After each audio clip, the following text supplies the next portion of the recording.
Eclesiastes capítulo 8, olha comigo a partir do verso 16. E nós iremos ler o capítulo 9 até o verso 10 também. Então, Eclesiastes capítulo 8, do verso 16, e iremos até Eclesiastes capítulo 9, verso 10. Diz assim: aplicando-me a conhecer a sabedoria e a ver o trabalho que há sobre a terra, pois nem de dia nem de noite vê o homem sono nos seus olhos. Então contemplei toda a obra de Deus e vi que o homem não pode compreender a obra que se faz debaixo do sol. Por mais que trabalhe o homem para a descobrir, não a entenderá. E ainda que diga o sábio que a virá a conhecer, nem por isso a poderá achar. Deveras me apliquei a todas estas coisas, para claramente entender tudo isto, que os justos e os sábios e os seus feitos estão nas mãos de Deus. E se é amor ou se é ódio que está à sua espera, não sabes o homem. Tudo lhe está oculto no futuro. Tudo sucede igualmente a todos. O mesmo sucede ao justo e ao perverso, ao bom, ao puro e ao impuro, tanto ao que sacrifica como ao que não sacrifica, ao bom como ao pecador, ao que jura como ao que teme o juramento. Este é o mal que há em tudo quanto se faz debaixo do sol. A todos sucede o mesmo. Também o coração dos homens está cheio de maldade. Nele há desvarios enquanto vivem, depois rumo aos mortos. Para aquele que está entre os vivos, há esperança, porque mais vale um cão vivo do que um leão morto. Porque os vivos sabem que hão de morrer, mas os mortos não sabem coisa nenhuma, nem tampouco terão eles recompensa, porque a sua memória jaz no esquecimento. Amor e ódio e inveja, para eles já pereceram. Para sempre não tem eles parte em coisa alguma do que se faz debaixo do sol. Vai, pois, come com alegria o teu pão e bebe gostosamente o teu vinho, pois Deus já de antemão se agrada das tuas obras. Em todo tempo sejam alvas as tuas vestes, e jamais falte o óleo sobre a tua cabeça. Goza a vida com a mulher que amas todos os dias de sua vida fugaz, os quais Deus te deu debaixo do sol, porque esta é a tua porção nesta vida, pelo trabalho com que te afadigaste debaixo do sol. Tudo quanto tiver a mão para fazer, faze-o conforme as tuas forças. Porque no além, para onde tu vais, não há obra, nem projeto, nem conhecimento, nem sabedoria alguma. Vamos ler também o verso 11 e 12. Vamos ler todos a uma só voz? Vi ainda debaixo do sol, que não é dos ligeiros o prêmio, nem dos valentes a vitória, nem tampouco dos sábios o pão, nem ainda dos prudentes a riqueza, nem dos inteligentes o favor. Porém, tudo depende do tempo e do acaso, pois o homem não sabe a sua hora. Como os peixes que se apanham com a rede traiçoeira, e como os passarinhos que se prendem com um laço, assim se enredam também os filhos dos homens no tempo da calamidade, quando cai de repente sobre eles. Deus, a tua palavra foi lida, ilumine a nossa mente, trabalhe no nosso coração, nos dê, ó Deus, o entendimento do Senhor. Aplique as tuas verdades à nossa vida, para que nós possamos ouvir de fato a tua voz. Esta oração que nós fazemos em nome de Jesus. Amém. Irmãos, o que é a vida?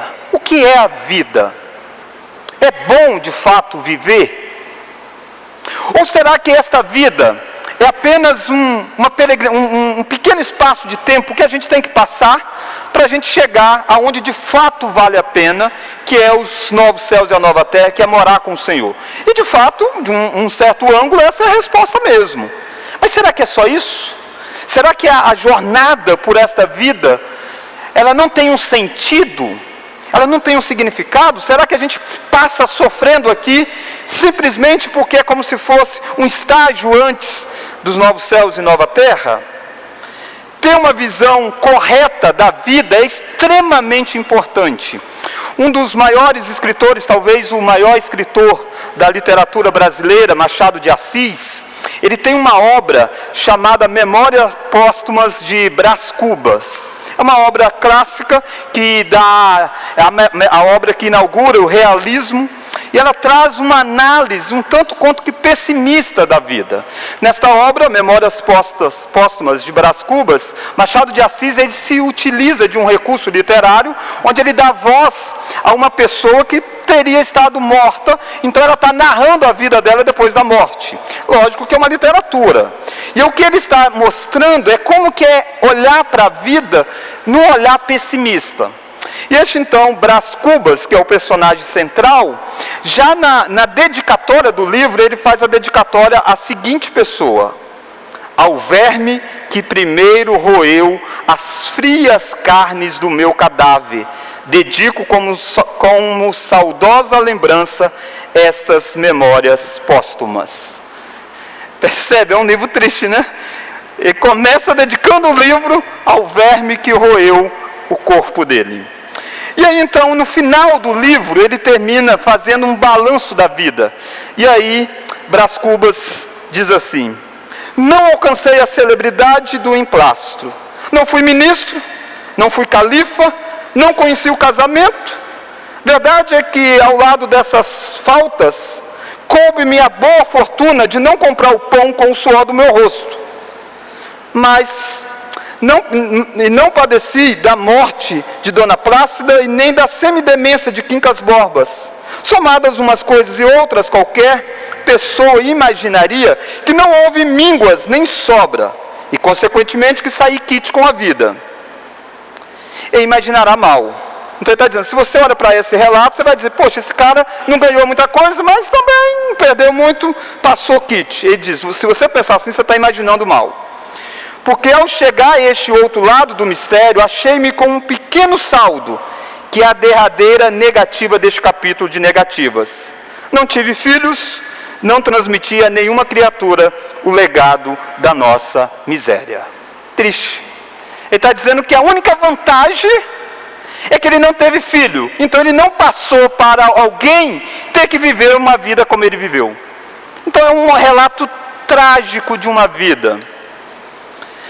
E sabe que talvez muitos de nós acabamos pensando assim da nossa vida. Talvez nós vivemos assim, achando que nós estamos vivendo num hiato entre a grande felicidade e agora então tudo é terrível. E eu quero olhar com você o livro de Eclesiastes nessa noite, para entender como que nós devemos viver diante da certeza da morte. Este texto de Eclesiastes traz para nós a seguinte lição: diante da certeza da morte, viva intensamente para a glória de Deus. É muito importante quando você lê o livro de Eclesiastes, você pegar uma frase que tem no livro, que é essa expressão debaixo do sol. Ela acontece nesse texto em alguns momentos e ela acontece muito no livro. Se você esquecer dessa frase, você vai passar a ler o livro de Eclesiastes como se fosse quase que uma memória póstuma de Brás Cubas, um livro triste. Porque é um livro que diz assim, tudo é vaidade, tudo é correr atrás do vento. E a palavra vaidade no livro é a ideia de hálito, de vapor. É algo que você tenta pegar e passa. Não tem aquela fumacinha do dia frio, por exemplo, e aí você faz assim, já era. Ou quando você abre a boca, já era. Isso é a vida na perspectiva de Eclesiastes, debaixo do sol. E ele passa a fazer essa análise, tentar entender o que é a vida debaixo do sol. Vivendo nessa realidade apenas, o que é? E a constatação é essa mesmo, a vida é vaidade. A vida é, na última instância, ser comido por vermes. Mas existe algo acima do sol.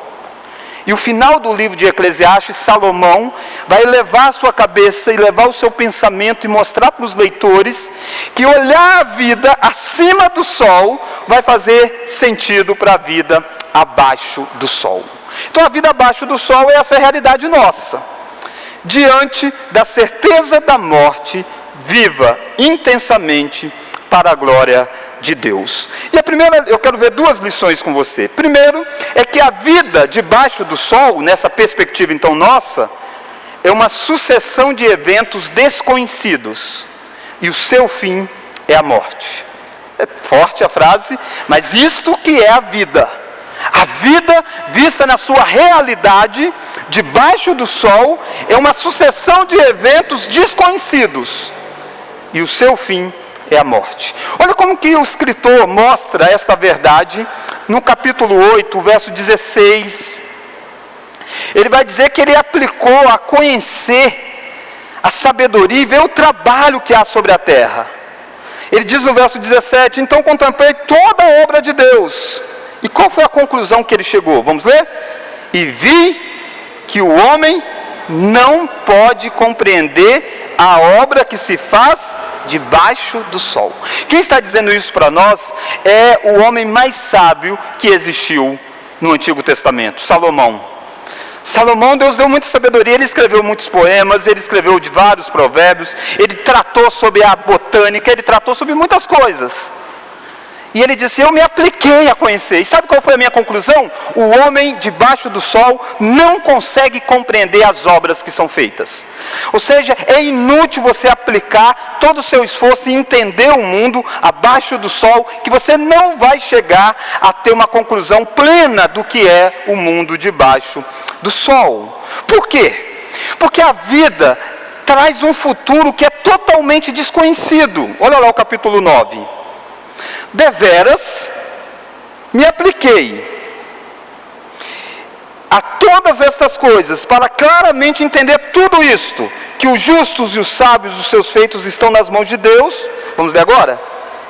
E se é amor ou se é ódio, tu não sabes o homem, tudo lhe está oculto no futuro. Se alguém diz para você que sabe como será a sua vida, ele está equivocado, ele não sabe. Salomão está dizendo: o futuro é algo desconhecido. Por mais que você aplique a razão, por mais que você pense, por mais que você analise. Por quê? Porque não segue uns padrões fixos. Olha lá o verso 11 do capítulo 9. Olha o verso 11. A vida não tem um esquema definido. Vi ainda debaixo do sol. Vamos ler agora? Que não é dos ligeiros o prêmio. Só um minuto.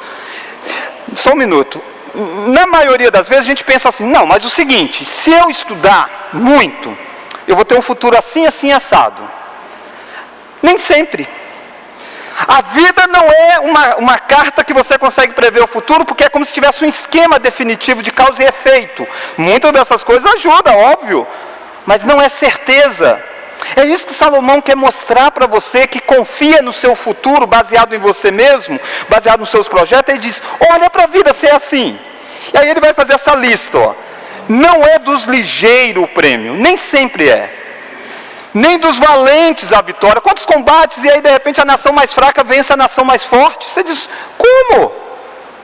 Não é daquele que tem o maior exército que sempre vence. Olha lá, nem tampouco dos sábios o pão, nem ainda dos prudentes a riqueza, nem dos inteligentes o favor. Pense você, se você fez faculdade, ou você estudou em ensino médio, escola, pensa lá na sua escola. Tinha algumas pessoas muito inteligentes lá, mas não necessariamente esses são os que se deram melhor na vida. Não é. O que Eclesiastes está chamando a atenção não é que você não deva se preparar. Ele diz tudo isso em outros momentos do livro. Mas ele está dizendo o seguinte: não existe uma matemática fria. É isso que Eclesiastes está soprando na minha cara e na sua cara. Se eu e você achamos que podemos prever o futuro, nos precavendo de inúmeras coisas, ele diz: você está iludido. Salomão buscou, certa feita, entender, achar que o sentido da vida estava na sabedoria. Ele diz: é inútil. Ele tenta no dinheiro e diz: é inútil. Ele tenta em mulheres e diz: é inútil.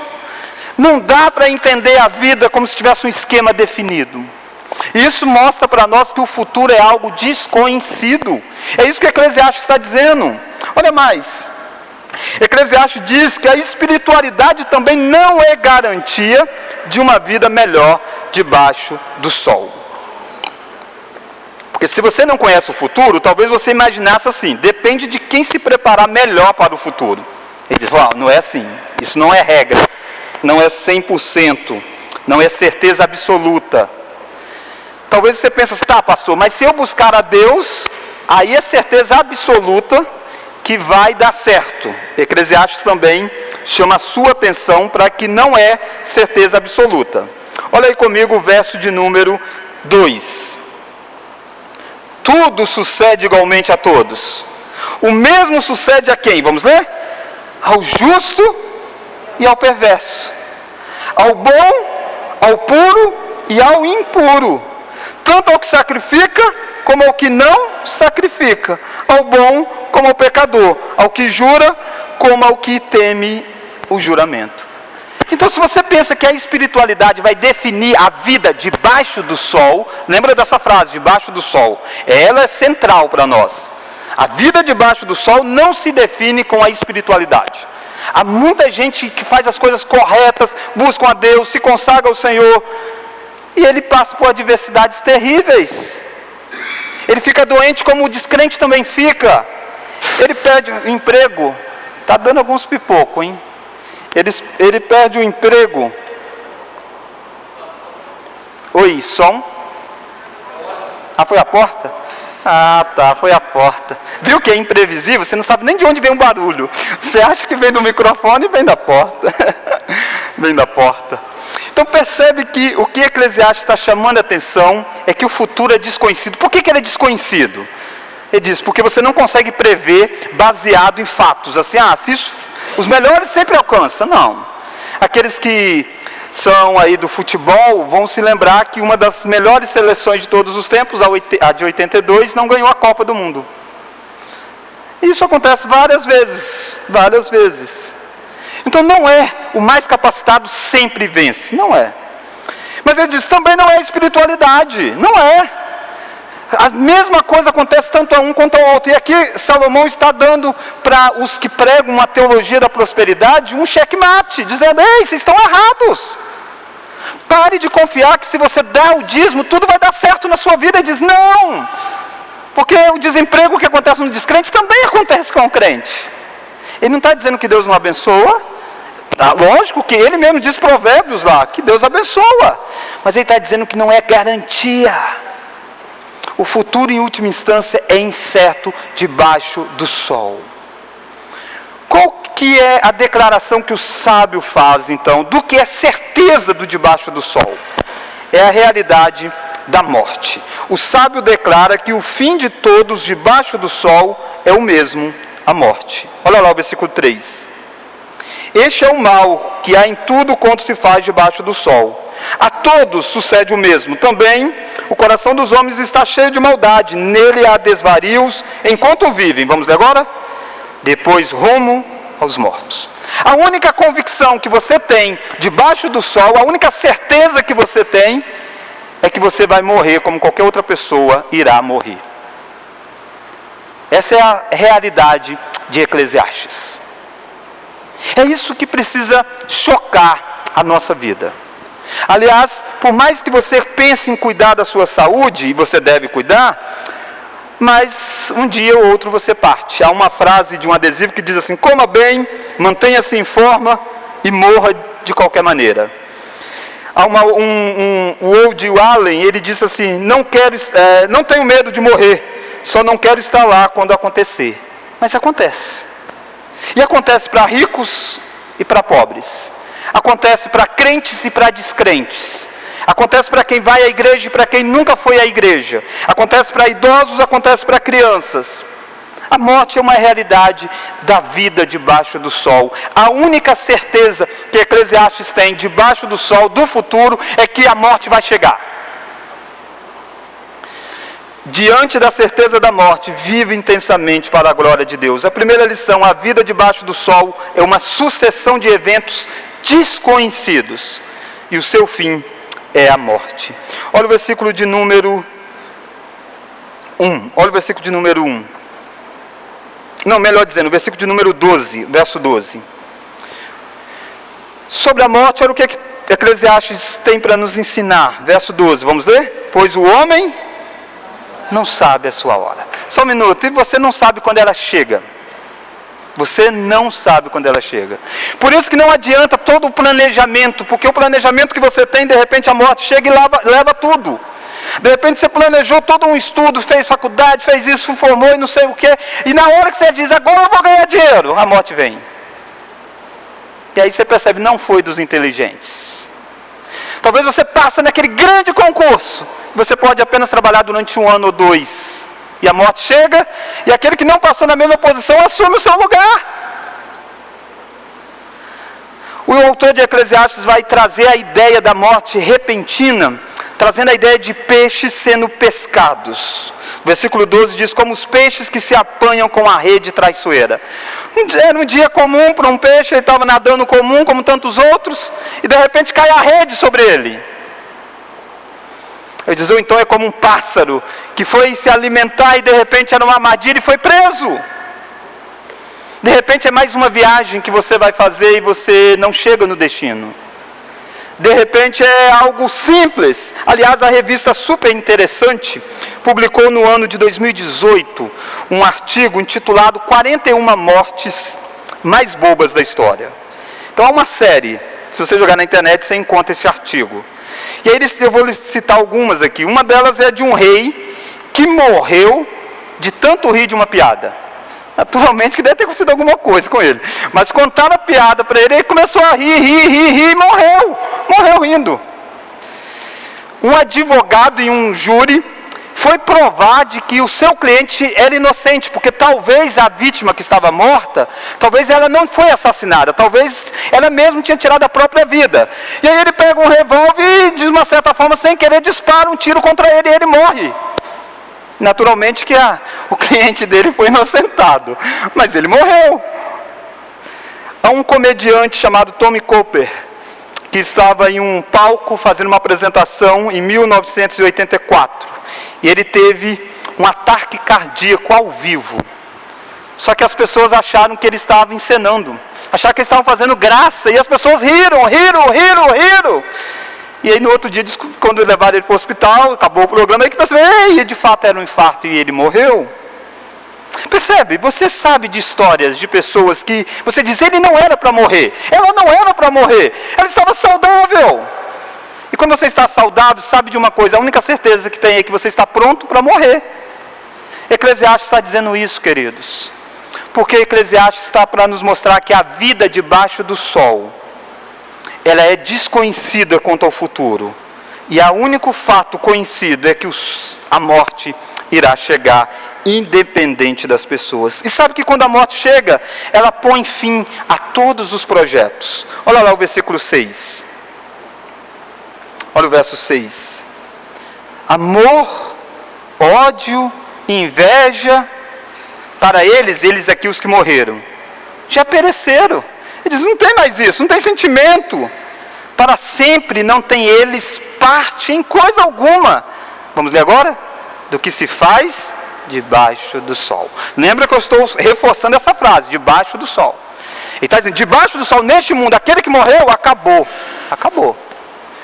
Olha o que acontece no versículo 5. Porque os vivos sabem que onde morrer, mas os mortos não sabem coisa nenhuma.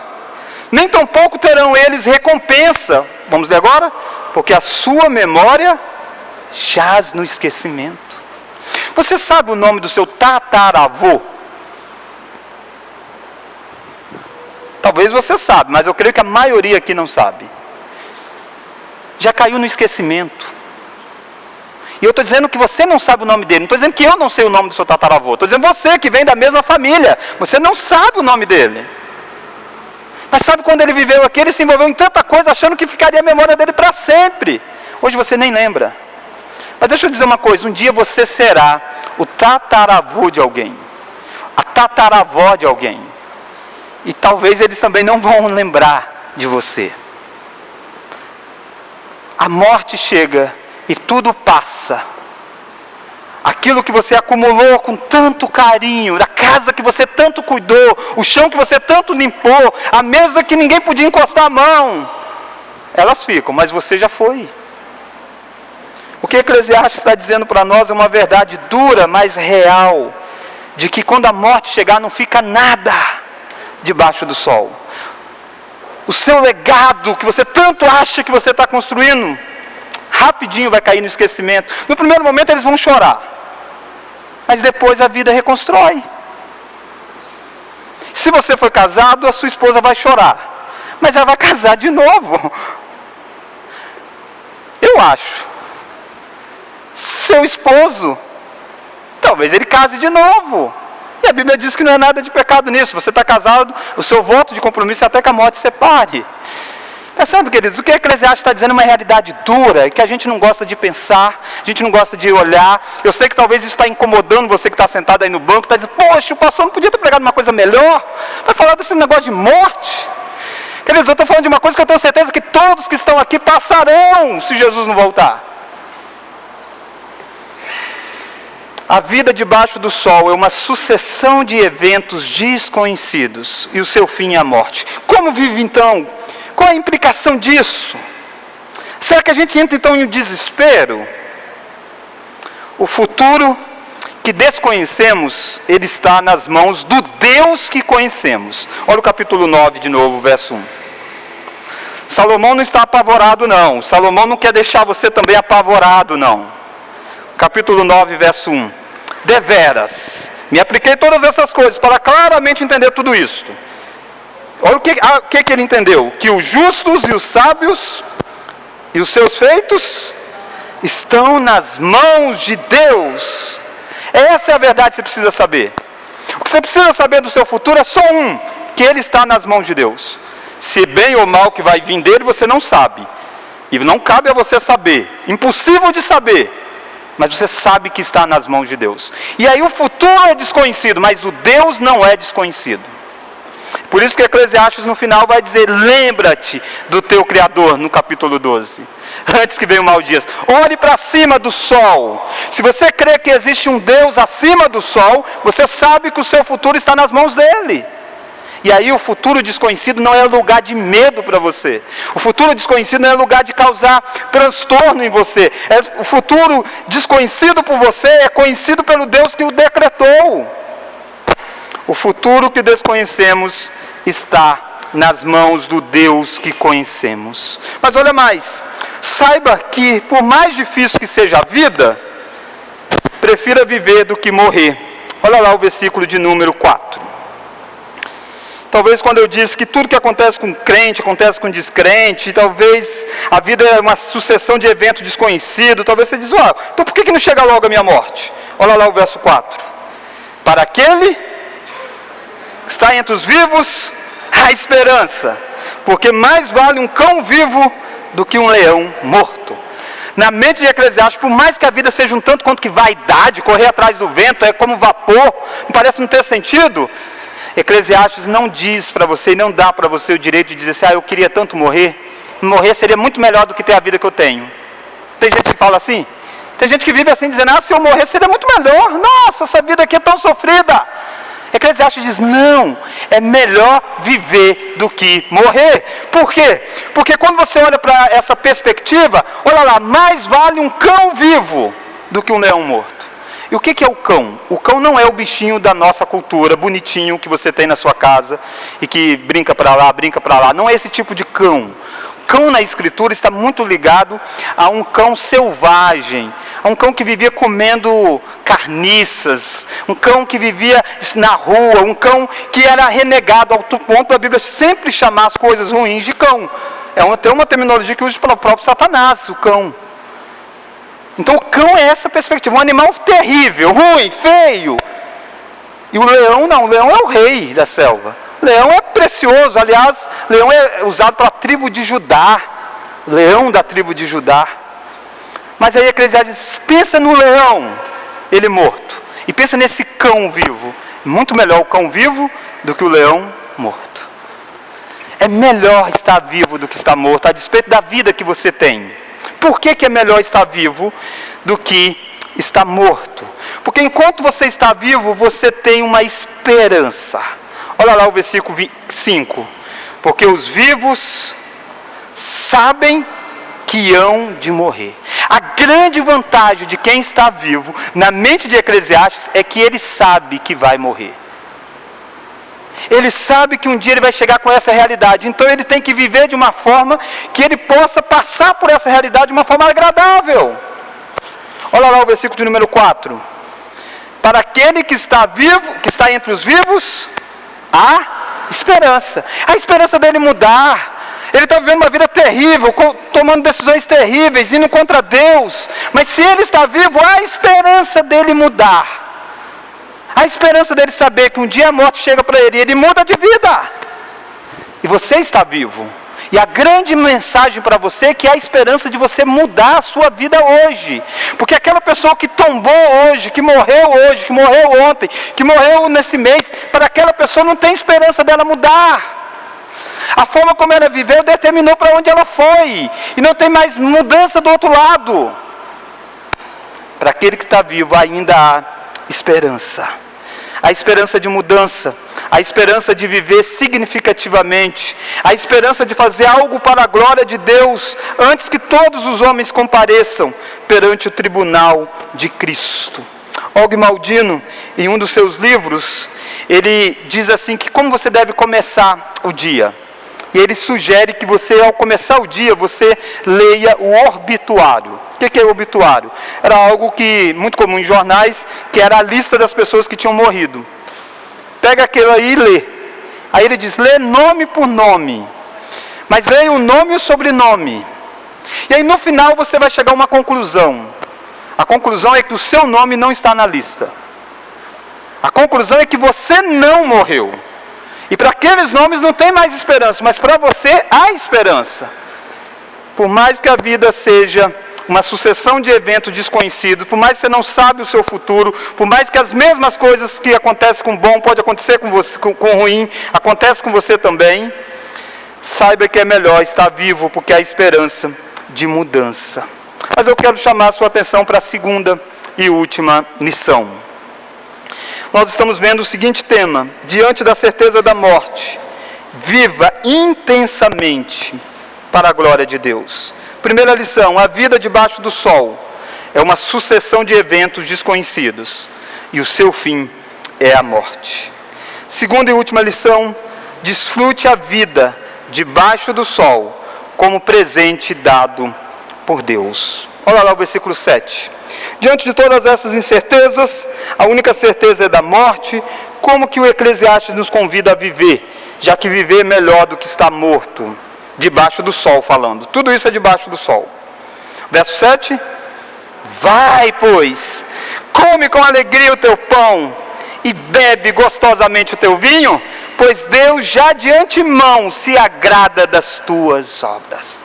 Desfrute a vida debaixo do sol como presente dado por Deus. Eclesiastes faz um chamado, esse vai, ele está dizendo, acorda, ei, levante, pare de ficar esquadrinhando o futuro, vai viver a vida que está diante de você, desfrute a vida. O Eclesiastes está dizendo assim, ei, não tem aquele projeto que você fica fazendo, de quando acontecer tal e tal coisa eu vou fazer isso e isso, quando chegar em tal idade eu vou poder fazer isso, eu vou passear, eu vou fazer isso. Ele diz, ei, pare de pensar lá, vai agora.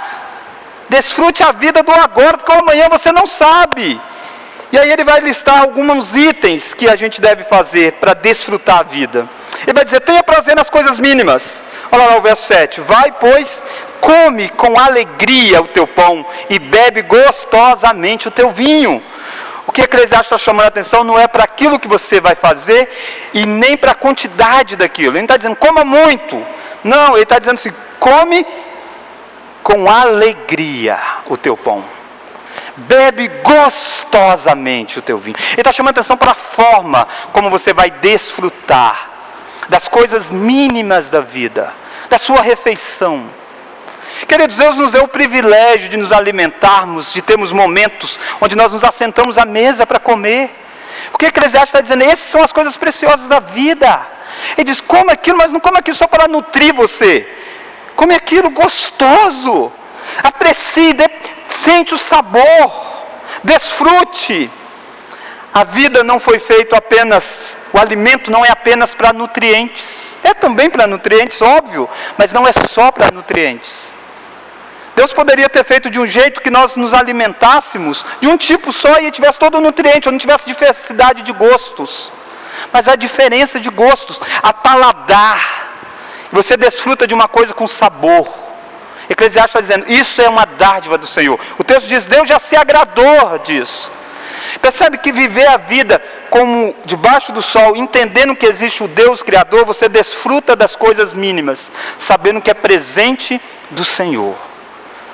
Tem coisa melhor do que você desfrutar ao redor da mesa de um alimento junto com sua família, junto com seus amigos. Talvez você precise sentar mais à mesa com alguém para conversar, para comer, para ter aquele momento alegre. Talvez você precise desfrutar dos sabores da diversidade que há no mundo. Saiba, irmãos, que nós precisamos aprender a fazer da vida momentos de festa. Olha lá o versículo 8. Em todo tempo, sejam alvas as tuas vestes, e jamais falte o óleo sobre a tua cabeça. Vestes alvas é vestes brancas e óleo sobre a cabeça. Eram vestes festivas. Eram aquelas vestes melhores. Não era igual hoje que você tem uma diversidade de roupas, mas eram aquelas vestes boas, bonitas, que era usado para o dia de festa. Sabe o que Salomão está dizendo? Ei, tem essa roupa bonita do dia de festa? Viva a vida com ela. Ele está dizendo, viva durante todo momento da sua vida, desfrutando, fazendo da vida momentos de festas, momento de alegria. O óleo sobre a cabeça era usado quase como que um perfume, um unguento que pudesse dar, de certa forma, uma aparência. Ele está dizendo, aprenda a comemorar as vitórias da vida. Você se alegra com as conquistas da vida? Ou você é aquela pessoa que nunca se alegra, nunca tem motivo de festa? O que eles acham? Dizendo, faça da vida motivo de festa. Se você terminou um curso, comemore, se alegre. Se você conseguiu um emprego, se alegre. Se você teve o seu filho, se foi aprovado em alguma coisa, se alegre. Queridos, o povo de Deus é chamado para se alegrar, porque de tudo isso Deus já se agradou. É isso que a Eclesiastes está dizendo, Deus se agradou das obras das suas mãos. É diferente do mundo. O mundo precisa criar coisas para se alegrar. Eu e você precisamos apenas ter olhos para ver, para que nós possamos nos alegrar. Olhos espirituais para enxergar. Enxergar a beleza da criação. Enxergar a beleza das pessoas com quem convivemos.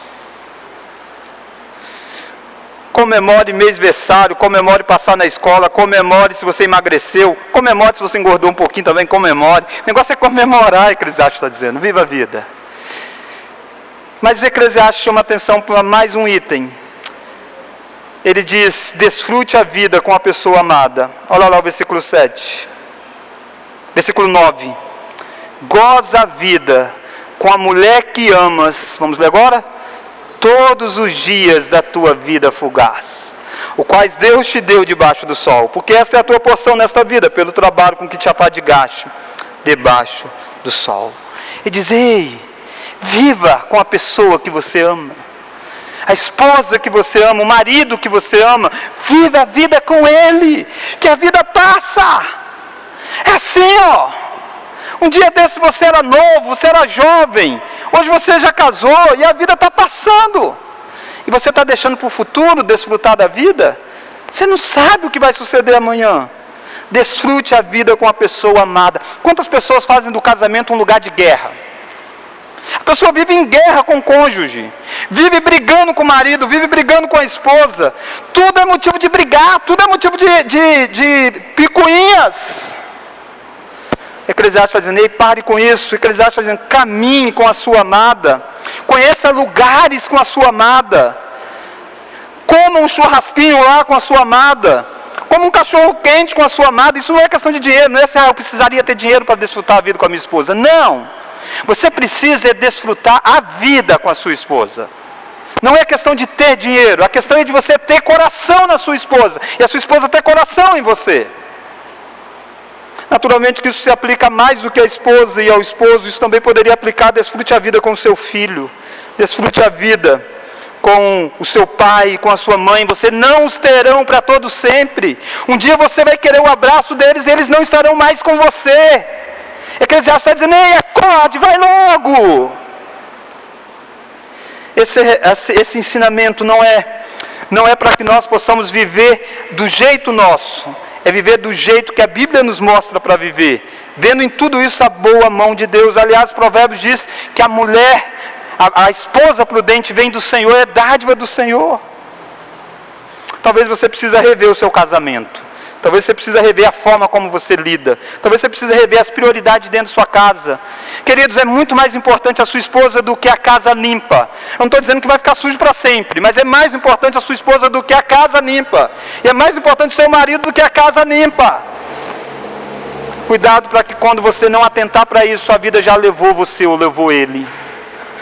Desfrute a vida com a pessoa amada. Eu estava terminando de ajeitar para esse sermão, e aí a minha filha acordou, e aí foi lá conversar com a mãe dela, e aí ela veio correndo, bateu na porta, papai, papai, papai. Aí eu abri a porta, ela veio para me dar um abraço. Isso é bom demais, desfrute a vida com isso, porque daqui um dia ela cresce, daqui um dia eu não estou mais aqui. Desfrute a vida. Pedro vai dizer, vivei a vida comum do lar. Paulo vai dizer, amai a esposa como Cristo amou a igreja. Então, como que a gente vive diante dessas incertezas da vida? Tenha prazer nas coisas mínimas da vida. Come gostoso o teu pão. Bebe gostoso o teu vinho. Faça da vida momentos de festa. Pare de guardar a roupa. Não tem gente que fica lá com aquela roupa bonita, guardada porque não pode usar. Não pode usar o sapato porque vai sujar. Não pode usar o carro porque vai acontecer isso. Morreu e o carro, a casa ficou. Faça da vida momento de festa. Desfrute a vida com a pessoa amada. Eclesiastes, Salomão experimentou muitas mulheres ao longo da vida. E aqui Eclesiastes, ele está dizendo, ei, é ilusório isso. O que você precisa é gozar a vida com a tua mulher. É com ela que você precisa aproveitar a vida. E trabalhe de forma significativa. Olha o verso 10. Tudo quanto te vier a mão para fazer, faze-o conforme as tuas forças. E diga mais sim do que não. Tudo que tiver na sua mão para fazer, faze-o conforme as tuas forças. Porque no além para onde tu vais, não há obra, nem projeto, nem conhecimento, nem sabedoria alguma. Ele diz, se você está trabalhando, trabalhe bem. Faça o que você está fazendo agora, porque amanhã não precisa mais. Trabalhe de forma significativa. Viva cada dia da sua vida como se fosse o último. Porque um dia será o último. Talvez, quando eu estou dizendo tudo isso, talvez você esteja dizendo, pastor, não, negócio assim, crente não desfruta da vida não, pastor. Crente não pode desfrutar da vida. Crente precisa assim viver enclausulado. Queridos, eu estou para dizer para você que essa é uma visão errada de espiritualidade. Essa é uma visão muito comum da espiritualidade baseada no ascetismo, que dominou a Idade Média durante um tempo. Isso é comum da espiritualidade que Satanás pregou. Sabe o que Satanás diz para Adão e Eva? Ele diz para Adão e Eva que Deus criou eles não para desfrutar o mundo. Foi isso que ele fez. Ele pega para Adão e Eva e diz, ei, Deus colocou você nesse jardim e disse que você não pode comer de nenhuma das árvores. Ele está dizendo, ei, Deus colocou você aqui, você não pode desfrutar de nada. Quando Deus, na verdade, diz para Adão assim, come de todas as árvores do jardim, desfrute, coma com prazer. Deus deu a esposa para ele, diz, viva intensamente com a sua esposa nesse jardim maravilhoso, desfrute disso tudo. Dê nome aos animais, trabalhe de forma significativa, tudo que tiver na sua mão, Adão, faça. Só uma coisinha, Adão, que você não faz. Só uma, Adão, não coma do fruto proibido. E Adão vai lá e come exatamente do fruto proibido. Paulo escreve a Timóteo dizendo que nos últimos dias as pessoas vão se afastar do verdadeiro evangelho e vão seguir espíritos de demônios. Porque esses espíritos de demônios, através de mestres que estão ensinando, vão ensinar algumas coisas. Vão ensinar esses itens, que proíbem o casamento, que exige abstinência de alimentos que Deus criou para serem recebidos com ações de graças pelos fiéis e por quantos conhecem plenamente a verdade, pois tudo que Deus criou é bom e tendo recebido com ações de graça nada é recusável, porque pela palavra de Deus e pela oração é santificado. Paulo está dizendo, ei, cuidado com aqueles que proíbem você de desfrutar das coisas lícitas da vida. Evidente que há muitas coisas ilícitas, mas uma das características do ensino demoníaco é que proíbe você de desfrutar de comida, de casamentos. Paulo está dizendo, essas são características. Cuidado com esse ascetismo de vida. Deixa eu perguntar, como você vive? Como você vive até o dia da sua morte, até o dia da volta de Jesus? Eclesiastes diz, ei, vai logo, Coma gostoso o teu pão, desfrute da vida, desfrute da sua esposa, trabalhe de uma forma significativa, faça coisas valer a pena. Muitos vivem de forma inadequada. Há um compositor secular que viveu de forma, apresenta na música dele uma verdade de alguém que viveu de forma inusitada, de forma irresponsável, de forma sem focar no que era importante. E aí ele diz assim, alguém descrente, hein? Dizendo assim, devia ter amado mais, devia ter chorado mais, devia ter visto o sol nascer, devia ter errado mais, até feito o que eu queria fazer, queria ter aceitado as pessoas como elas são, cada um sabe a alegria e a dor que traz no coração.